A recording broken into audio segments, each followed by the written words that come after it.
Coach, you addressed it briefly at the podium, but how much of a whirlwind has your life been since January and over the past couple of weeks? We knew the move was going to be a whirlwind for sure. What we've experienced the last 2 weeks, never could have anticipated something like this. You know, opportunity for me to be grateful for my wife and, you know, what she stands for, and, you know, really just leaning back into a great reminder of why we do what we do. But I'll tell you what, I've been fortunate throughout my career to have some incredible challenges put in front of me. Been out of my comfort zone at times, many times, and that's where a lot of growth has come.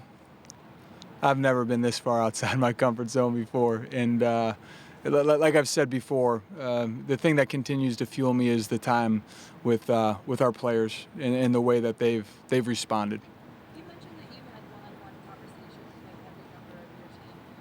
What have those conversations been like, and have you specifically talked to them about hazing allegations and maybe what you experienced before you were ever here? To be clear, I haven't talked with every single guy on our roster. We're still working through a few, but a vast majority, yes. They've been an open conversation, an invitation for them to really share with me what they're experiencing, especially on the offensive side of the ball, and just getting to know these guys, you know, who they are. And it has had nothing to do with football. I have not asked them any questions about anything related to before I arrived, but we have put together a path of how we're going to move forward, but most importantly, just really trying to meet these guys where they're at and make sure that there's clear expectations of how we're going to move forward. And on a related note, Coach, a lot of the players spoke out on social media expressing frustration with the situation. Just what were your conversations like about trying to manage that and keep them kind of engaged in the program and keeping the locker room together? Again, I think it just really comes back to meeting them where they're at.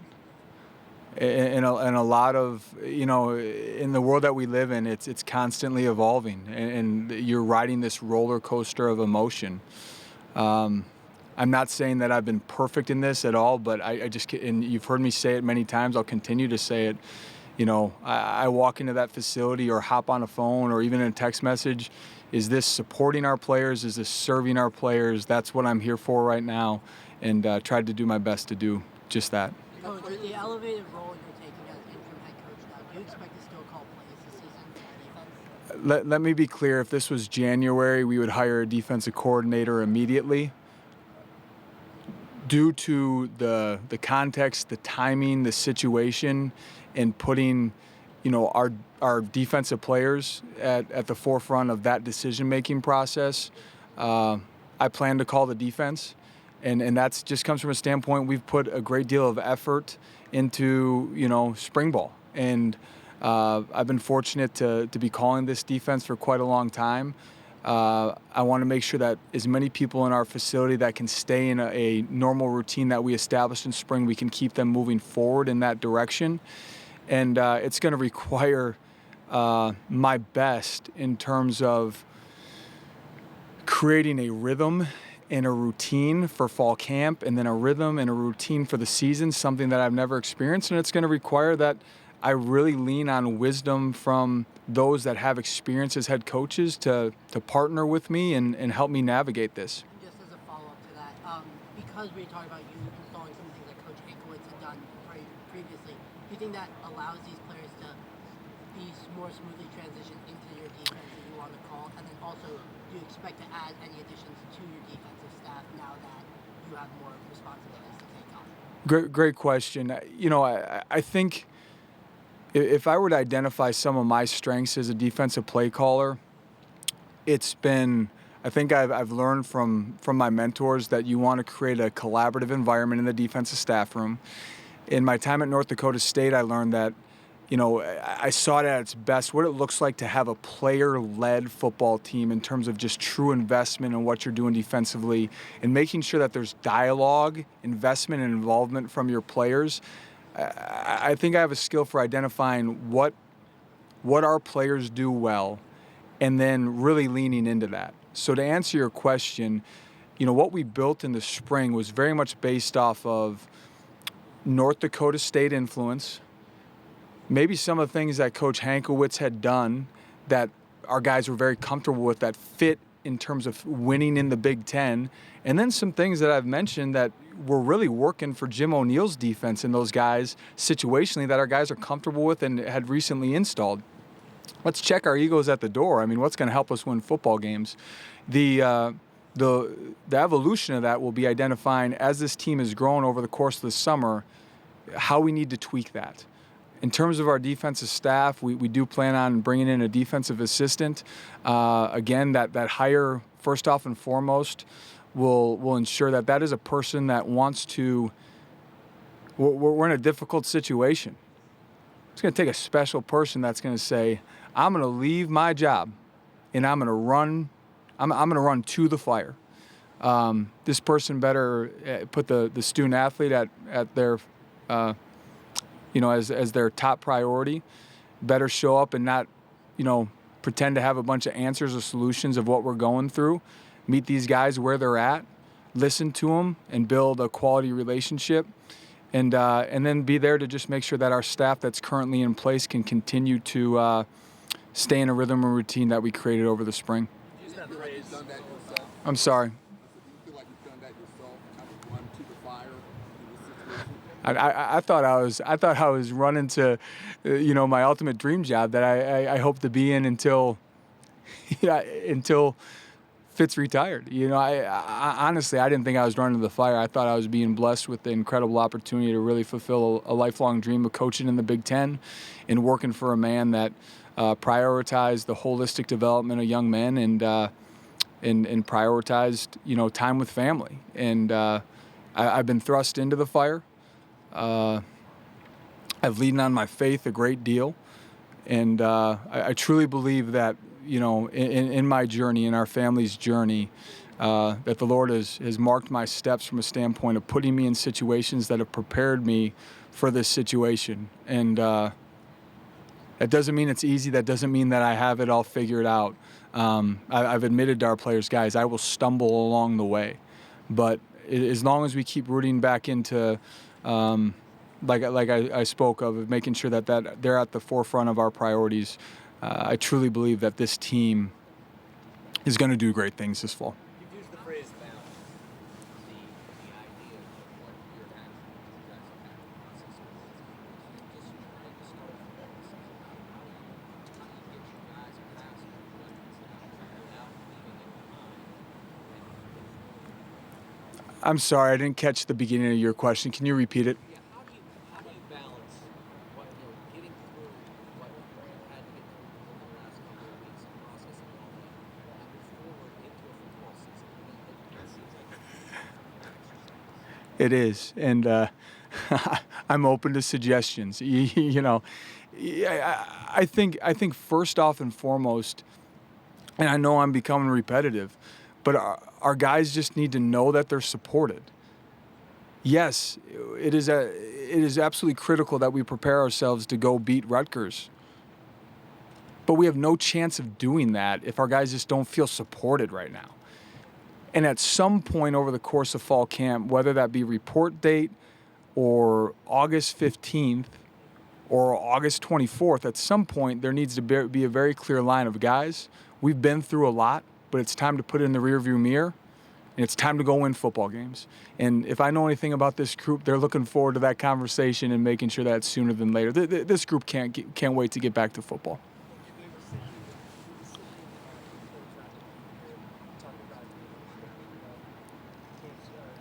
Camp's going to start next week. Eventually they will talk, and the investigations are ongoing. So it seems like that's not going to stop. How do you prepare to get into this? What kind of discussion was had to these decisions? It was a very open discussion, but it was led by an understanding that we were going to support those young men in whatever decision that they made. And, they were thoughtful. There was open conversation. To be honest with you, there was conversation about, Coach, we know who we are. We know what we stand for. We can tell a story about our teammates and what we plan on doing. We want to go tell that story, but in a very fluid situation that was evolving, I think I think they felt like it was in the best interest of the team to put their focus solely on preparing for fall camp. Just wanted to clarify, one thing that I asked earlier, you said that you haven't asked the players about what happened before you were here. Is that for like legal reasons because there are ongoing investigations, or why haven't you had a conversation with them about the locker room culture that exists? Anything related to pending litigation, I'm staying away from.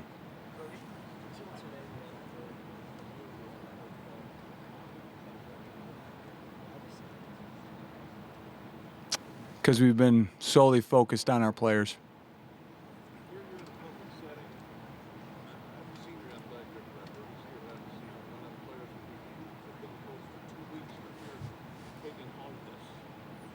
How are you processing? Dr. Gregg has been incredibly supportive. He's here today. He and I spoke at length.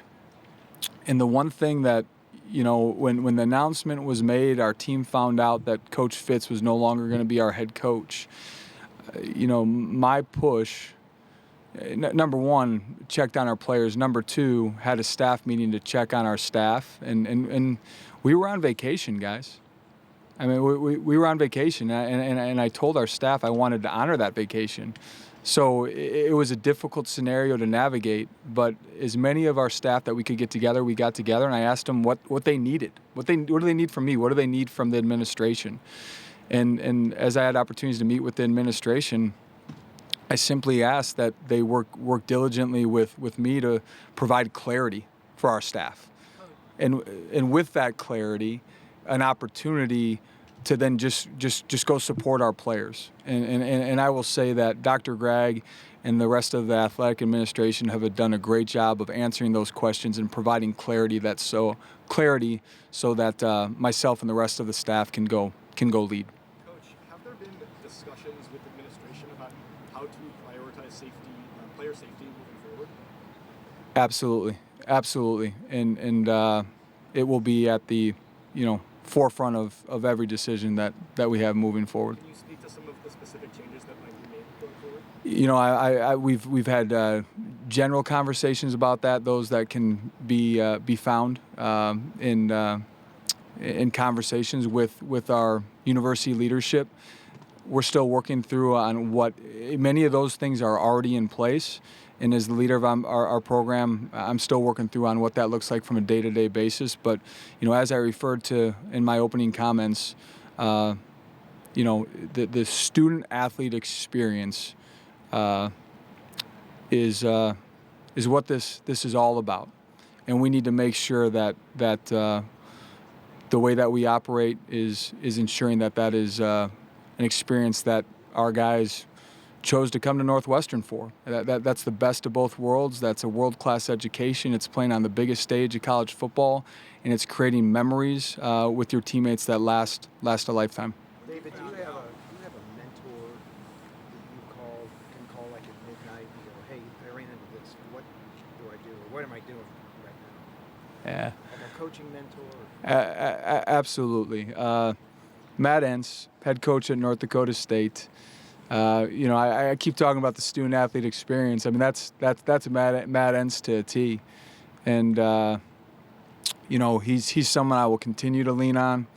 That man taught me what it looked like to be a detail-oriented coach that was passionate about the game, uncommon work ethic, pushed his players to be the absolute best while absolutely loving on them every second of the way, and also embodied what it looked like to be a great husband and a great father. So, yeah, Matt Entz all day.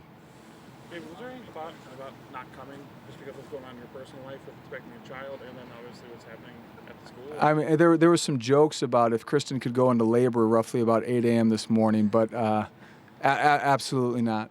If I'm going to ask our players to stare this thing down and take on this adversity and come together, it was absolutely critical that I showed up and stared this down and started to pave a roadmap for how we're going to move forward. When you found out you were going to be here at Media Days, how much time did you think over and over again about what am I going to say?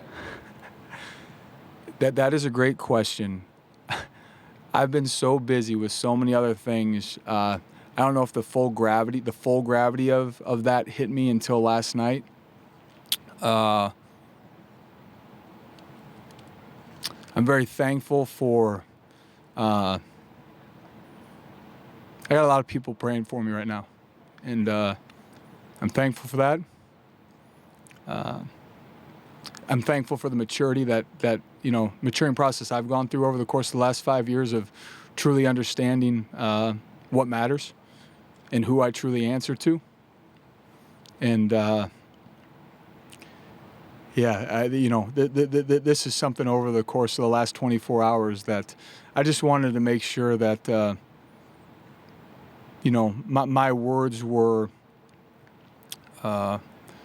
certainly empathizing with anyone that's gone through something and has been a victim of hazing, is in full support of our team, our staff, and those that are at our facility, and make sure that my words come across in a way of understanding how honored I am to have an opportunity to walk alongside our team as we go through this. Gravity hitting last night, realizing that they were up this week. Who did you talk to last night? A lot of guidance. My wife, What she said. she goes, "Go be you. Just be yourself," and that's the best advice anyone could ever ask for. You're in charge of shepherding player safety to question earlier. Legally, though, McPherson and Hoover are two of the names that are still on staff that would be part of that effort. Are players telling you they're comfortable with them on staff? Are you comfortable, or can they still have credibility, guiding these young men with player safety? Yeah, I won't comment on anything that is alleged. I'm confident in the fact that our university has procedures in place to do what they need to do to seek facts and make decisions based off the facts. To answer your follow-up question, since I arrived on January 16th of this year, I have seen nothing but a coaching staff, and the two names that you mentioned are guys that have rallied around our players and been there for them. And again, speaking on my experiences, I have full confidence in the men that are in that facility right now. Coach, when it comes to Coach Cheryl has played with all I knew was going on in relation to these allegations. What are you going to do to make sure that you do have a person? Yeah. It's a great question. Yeah, I mean, number one, it's making sure that there's perfect alignment from our university leadership, athletic administration, myself, and then our entire staff down to our players, to understand that those expectations are there. And then just being fiercely intentional about making sure that I'm observing everything, taking everything in, and making sure that we're doing it as a football program and as a university what we've promised to do. Some great players are given what's going on. I don't know if I understand your question. Yeah, you talked earlier about the adversity. Yep. Going through it, and I assume getting to the goals that you just laid out is hard given what you're going through as young men. Yeah, the more time that we can spend with them, at meals in the weight room, walking around the facility, the more time. I mean, how do you build trust? How do you develop culture? It's time. It's getting to know one another. So, you know what? If that's one less hour of film for me in the prep, maybe someone else has to pick up that slack. But the more that I can be with our players, the better off we're going to be. Just be very compassionate, Cheryl, based on your experience, what you've seen. Have you ever seen anything in the locker room resembling what was detailed in those allegations? Absolutely not. Have you read all of the allegations that have come out in the last several weeks? I have not. Those conversations are private. What I can say is Coach Fitz has a son on the team, And I have been tried to be very intentional about making sure that I'm connecting with the parents of the young men on our team.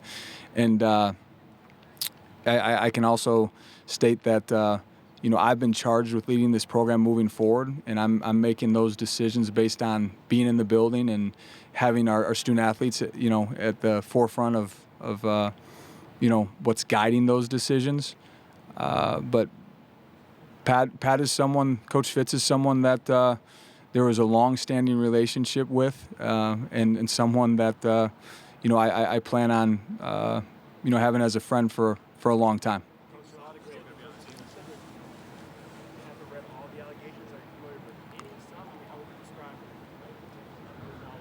what's being investigated? I've read the executive summary, and then there's things that have been brought to my attention that were absolutely had to know. But again, for me to continue to look at my phone and see exactly what's breaking, I'm trusting our administrators and the support around me to bring things to my attention that I need to know about, and pouring every other ounce of my energy into the people in our facility, most specifically our players. Absolutely.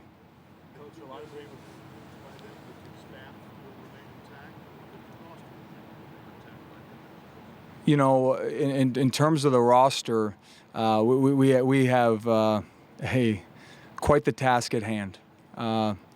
We're essentially have been thrust into a situation where we are recruiting our entire team until this transfer portal window opens.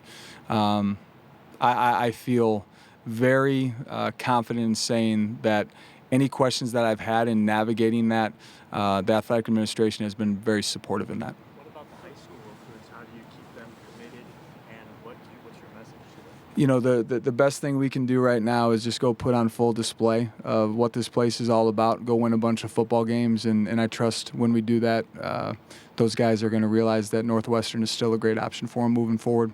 Coach, you were brought in for the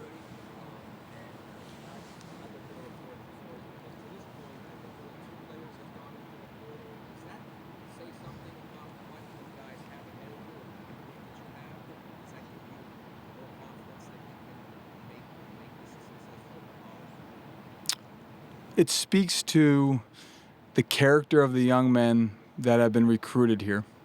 It speaks to the leadership in this locker room. And honestly, it speaks to our strength and conditioning staff. Those are the men that have had the most, direct interaction with those guys on a consistent basis for morning workouts moving forward. And I just, again, there's some stuff that I've had to push through that's difficult, but I view that as means to making sure that we get to fall camp in this season and let our guys go write their story. But when you're around our guys right now, when you're in the weight room, when you're in a one-on-one meeting with them, it's contagious. I mean, it's a special group.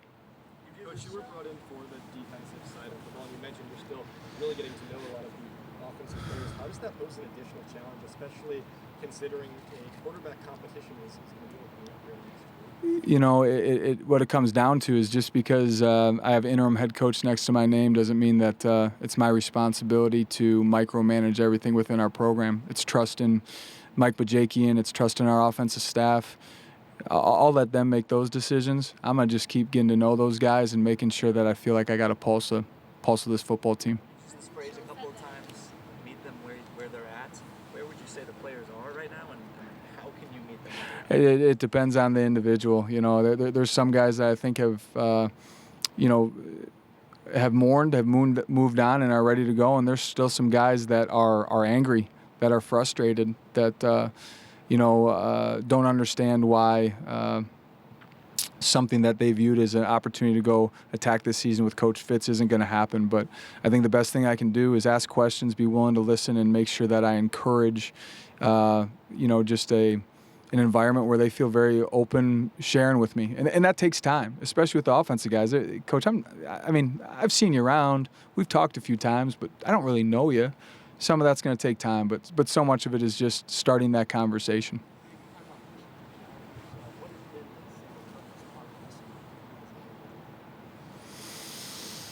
It's a great question. Honestly, it's I have a tendency to be a people pleaser. I've gotten way better at that, but still, that's kind of my natural fabric, and can be pretty self-critical. So there's some times that I'm letting my boys down right now. I'm not at their baseball game, or I'm not home in time to help Kristen around the house. And then when it comes to being a people pleaser, you realize, as you become a defensive coordinator, there's more people that report to you. There's more people that are waiting on your decisions. You can't please everyone. You just got to do what you believe is in the best interest of the group. Well, you thought that was gravity. You now all of a sudden you're sitting in the role as a head coach, and you better just have your convictions and stay true to who you are, and then just be willing when you make a decision that you recognize was a bad decision. You're willing to pivot quickly. But those are two things that I'm really wrestling with on a daily basis. He said that he had originally just read the executive summary of that investigation report, and that's what led to the 2-week decision for Fitzgerald. And then he went back, talked to the investigators, and actually dug into the report and found changes right. So I'm wondering if you can explain why you haven't gone any further into wanting to know more about the investigation. Yeah, the decisions of President Shield are things that I won't comment on, and to be honest with you, I feel like are really not in my lane, and I don't plan on getting out of my lane anytime soon.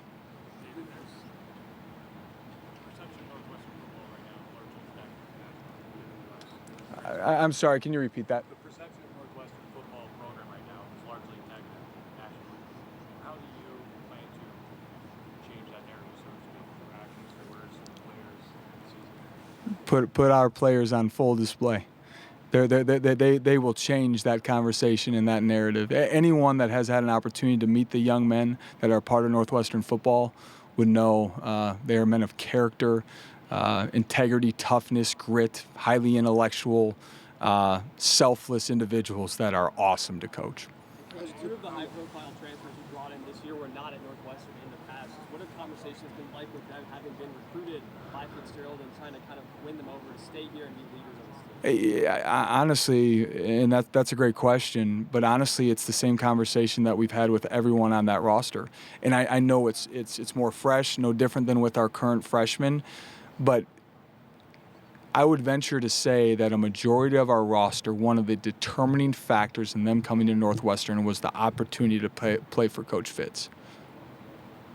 So there's going to be some natural, well, why am I still here if he's not? Those are hard conversations. Could you put a number on guys that you think might be on the fence, since it's a big word to play for Fitzgerald? And like you said, thinking, okay, look at the situation. And the second part of that, you mentioned there's some anger still with some of that group. Do they think that we're all making too big a deal of this, that this is just part of locker room culture? I did not put a number on thoughts of who may or may not leave. In reference to some of the things that our guys are experiencing. I'm sorry, can you repeat that part of the question? Yeah, that part. You mentioned there's some anger Mm-hmm. about, Fitzgerald paying the ultimate price Mm-hmm. for these allegations. Do they think that, for lack of a better term, a mountain is being made out of a molehill with these allegations? Or like, what's fueling this anger about repercussions for Fitzgerald? I don't want to speak for the young men within our program. I think each has had a very unique experience. I can say with conviction that there is many individuals that wish that Coach Fitz was still their head coach.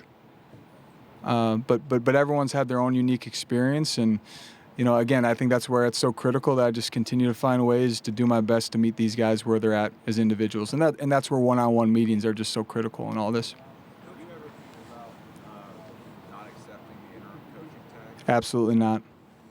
Coach, do you feel like I hope I've been raised in a way that that I'm the guy that people can count on. You know, I'll stand in the fire with them. I'll run to the fire. I hope when I look back on this 20 years from now, I'm proud of the way that we went about this. Coach, do you feel like your job is more so to inherit the culture that has already been built, or do you feel like you have an onus or responsibility to instill a new culture even before the season in those 50 days? Especially considering our current situation and the timeliness of it, I think it's my role to really observe who we are. Not to say that, well, this is what is said on a PowerPoint or this is what hangs on the walls. What do our actions show? What do we want our actions to show? And then really start to create a conversation of what that looks like and how we can make sure that that shows up on a consistent basis.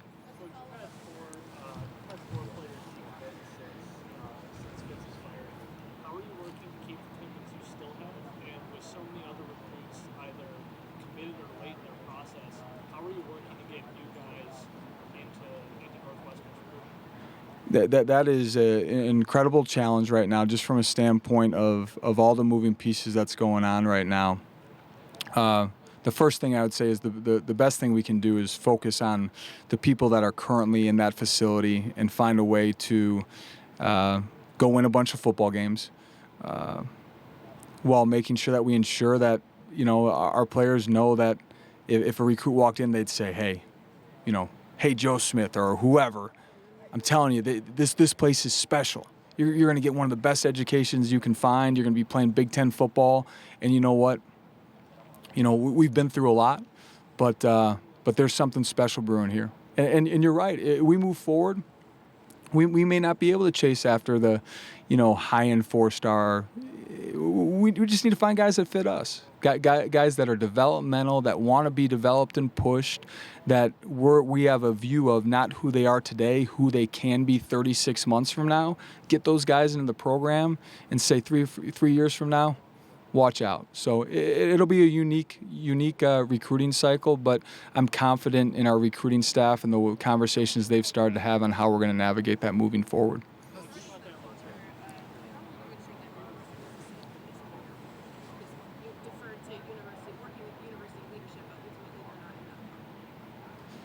Yeah, I'll refer back to my opening comments. At the forefront of my mind is going to be the student-athlete experience, and hazing has no place in that.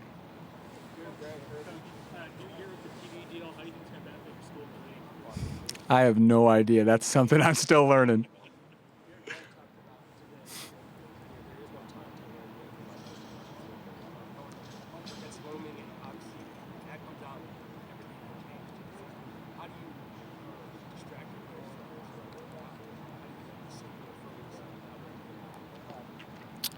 I think it comes down to just continuing to, you know, control what I can control, and then show up to that building every day, or wherever we're together, and just bring an energy into that room that, you know, whatever's put in front of us today, we're gonna navigate this together.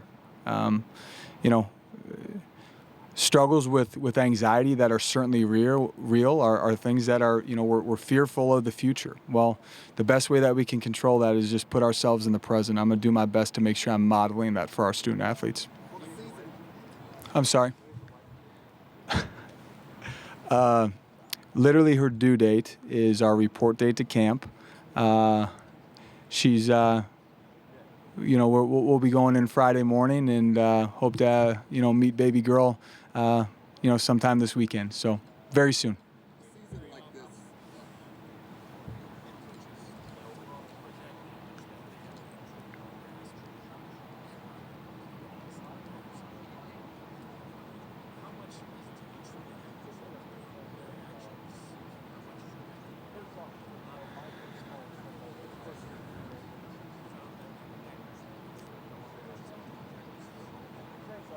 Yeah. Yeah, to think that you're going to have full control over, you know, over 100 adolescent young men, or for that matter, an entire program and all the pieces that go into that. isn't realistic. You got to lean into making sure that you feel like you're populating your organization with the right people. And that, to your question, that's going to be part of the biggest learning curve that I go through. What does that really look like, and how can I make sure that the student athlete experience I keep referring back to, that everything is pointed towards that. But it will be an incredible challenge, one that I will have to seek a great deal of experience and wisdom from others for. A season like this, how do you measure what is success with the program? Do you quantify the number of wins, or is it something else? If our players were sitting here, and I stand with our players on this, they would say that the standards and expectations have not changed. And that's to win a Big Ten West championship, show back up in Indy, and go win a bowl game. What has the administrative done to make you feel supported by them? Be willing to meet, answer phone calls, take text messages, and listen. Coach, do you have any injury updates on the players who missed most of the season last year? Coco, Ryan Olinsky, and Josh Breed. I can say, as an entire roster, I feel really good about where we're at, the health of our football team, and we're excited to lean into the depth on this football team moving forward. David, I know your focus on this season, but this was supposed to be the last season at Ryan Phillips. We know have you gotten any clarity from the administration about where you plan to? I will. To be very frank with you, that has not been something that's even crossed my mind. I fully trust those in charge of making that happen are taking all the proper steps to make sure we keep moving forward and continue to keep that as a piece of what is critical to Northwestern football for the future. I have not. Looking forward to that opportunity. Coach, with AJ Henning now joining the team so versatile, how do you think you expect Mike Jakin to use him in the offense this year? We got to find ways to allow that young man to touch the football, whether that's on special teams, on the offensive side of the ball. And I'm really excited about the depth in that wide receiver room. I think we're going to really be able to. I don't think. I am extremely confident in Mike's ability to find ways to get the ball in our playmakers' hands through quick game, through screens, through RPOs, and finding ways to put guys like AJ in different spots on the field so people can't track them. I'm excited about where this offense is at. And we plan on AJ being a big part of that. Coach, in years past, Northwestern has struggled at the quarterback position. Obviously brought in Ben Bryant this offseason. Just what do you want to see from that position this year? I want to see these guys compete and lead, which they've shown. But something that I really took from my time at North Dakota State, having a chance to, I wasn't there while Carson was playing, but I've met Carson, been around him when he's come back. I've had a chance to be around Easton Stick a great deal. Trey Lance is one of my favorites of all time. I mean, just in terms of who he is, what he stands for, and what he's meant to myself and my family. Cam Miller's had one heck of a career up there so far. And the thing that I've learned about just being around that group is so much of it and so much of their success has nothing to do with their arm talent or their footwork or all those tangible things that we like to dissect. What made all of those guys great in their own way through their own unique personality was their willingness to stand out in the arena with courage and go lead. And that's what I want to see out of that room, and I'm confident that room is full of those types of young men. How does this line of questioning compare to the kind of media sessions you would have at North Dakota State? Have you ever had any interaction with the fan base at North Dakota State? It's nothing like this, but that fan base has some pretty lofty expectations, and they aren't afraid to speak their mind. Coming in from another program, do you feel like that gives you an advantage in the way that you can more objectively view the strengths and weaknesses of a roster that did go 1-11 last year? Absolutely.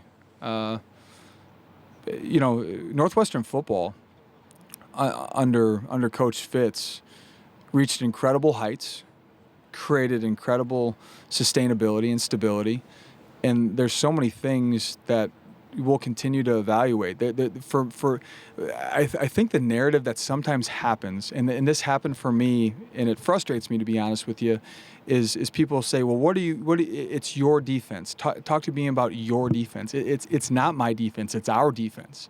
It's our staff's defense. It's our players. We're all a critical part of this. So for there to be this thought that, well, I need to step in and make it mine, that couldn't be further from the truth. We have an incredible opportunity to evaluate everything and, again, identify what this team does well, where there's some potential holes and limitations, how we can cover those up, and how we find ways to win games this season. So nothing more frustrating. And it happened at North Dakota State, but, well, why do we do it this way? Well, that's how we've always done it. And we've won this many national championships doing that way. But if you can't give a direct reason, and Matt was great about this, Matt Entz, he was great about saying that's not a good enough answer. Well, the same should apply here. If there's a great reason why we're doing it that way, awesome, let's keep it consistent. But if we don't have a great reason for it, or we feel like it's time to evolve, tweak, and change, then we better be willing to do it. And again, coming back to my tendencies of being a people pleaser, I got to guard against that. Because if there's a bunch of people looking at me saying, well, we're not comfortable with that, I got to be willing to say, I think it's in the best interest of this football team for right now to do it this way. And that can be a really difficult conversation and will be one of my greatest challenges. David, the allegations that have come out, the lawsuits have impacted the way a lot of people view the players in this team. You're obviously around them. How has it impacted your view of them, some of the things that have come out in the last few weeks? Not one bit. Not one bit, Adam. I can only refer back to my experiences I've had since January of this year. I was so fortunate to be around a group of men at North Dakota State that were just an incredible group that I loved to coach, and to even have the ability to compare this group to that group, the love and admiration that I have for those guys up in Fargo, I put this group right along with it. And I've only been with them for a few months, but it hasn't changed one thing. If anything, it's just re-solidified everything they've gone through in the time I've spent with them, how special this group is. People would say, well, some of them may have been hazing people. Some of these guys may have been leading this. They've been, in the locker room doing the things. Is that, you're saying it doesn't impact your view at all? I can't speak to what happened prior to my arrival. I can only speak to my experiences, and everything I've experienced gives me great conviction that I'm rolling with a group that we'll take this thing head on and come together to do something really special.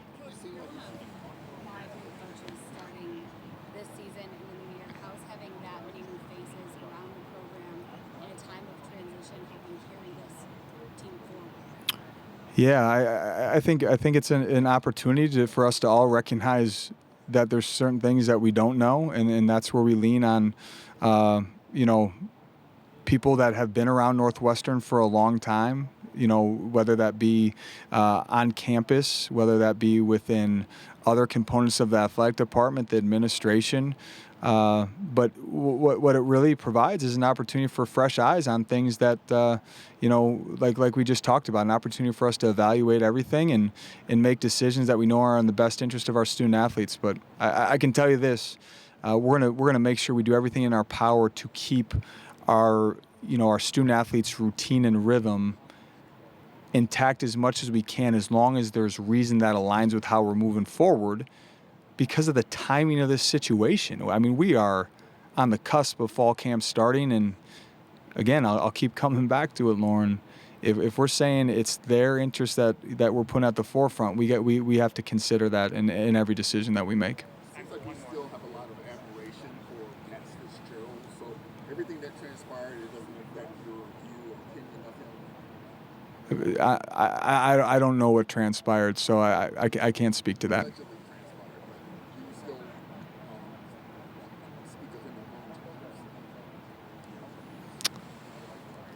As I've said, I've admired Coach Fitz for a long time, and everything that I've experienced since I arrived on January 16th of this year aligned with everything I believed him to be. You see what you get.